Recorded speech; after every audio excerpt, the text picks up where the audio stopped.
2 दिन पहले की बात है। हमारे अपार्टमेंट में ही रहने वाले एक दंपत्ति की बेटी की छठी थी। उन लोगों ने छठी की पार्टी रखी थी। हमारे अपार्टमेंट के लोगों के अलावा उनके कुछ रिश्तेदार भी आए। बच्चों की दादी और नानी भी आई थी। शाम के 6 बजे छठी की रस्म थी, जिसमें महिलाओं को अंदर बुलाया गया, जहां हम बच्ची को देख सकें और गिफ्ट भी दे सकें। पार्टी 6 बजे होनी थी। नीचे ग्राउंड में मैं भी शाम को गिफ्ट लेकर अकेले ही छठी की रस्म में गई। बहुत अच्छी व्यवस्था थी। सोशल डिस्टेंसिंग का काफ़ी ध्यान रखा गया था। एक कुर्सी पर मैं बैठ गई और अपनी बारी का इंतज़ार करने लगी।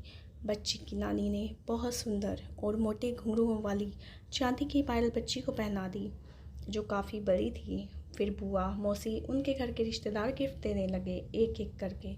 फिर मेहमानों की बारी आई। मैं भी अपनी पड़ोसन के पीछे बैठी थी।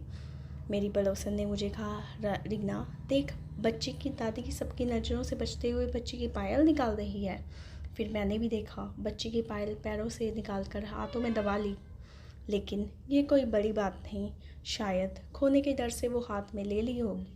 बहुत लोग जो थे वहाँ, हमारी भी बारी आने वाली थी बच्ची को देखने की। मैं एक बड़ा सा सॉफ्ट टॉय गिफ्ट करने वाली थी, जिसे मुझे तुरंत देकर फ्री होना था। तभी दादी जी ने कहा, अब नानी जी भी कुछ नेक देना थी इनको। नानी ने कहा, मैंने तो पहले ही नेक दे दिया, पायल। इस पर दादी बोलने लगी, कहाँ है समदन जी आपकी दी पायल, मुझे तो नहीं दिख रही। फिर सारे लोग पायल ढूंढने लगे। सिर्फ मुझे और मेरी पड़ोसन को पता था कि पायल बच्ची की दादी ने छुपाई है। लेकिन हम चुप थे। दादी जी ऊँची आवाज़ में, एक तो आपकी बेटी ने बच्ची को जन्म देकर शुरुआत ही खराब कर दी, उस पर से आप झूठ बोल रही हैं। नानी और उनकी बेटी उनकी बातों को सुन रहे थे, लेकिन कोई जवाब नहीं दे रहे थे। मेरी दोस्त ने निर्भीकता से कहा, इतना शोर क्यों मचा रखा है आंटी जी? मैंने पायल चोर की फ़ोटो ली है अपने मोबाइल में, आप कहे तो सबको दिखा दूँ। मैं तो चकित ही रह गई कि उसने फ़ोटो कब ले ली। वैसे मोबाइल होने का इससे अच्छा फ़ायदा क्या हो सकता है?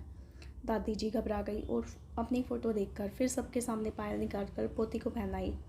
एक बच्ची की दादी सिर्फ इसलिए उसके नन्हे पैरों से चुपके चुपके से पायल निकाल कर छुपा दी, ताकि बहू के मायके वालों को ताना मार सके।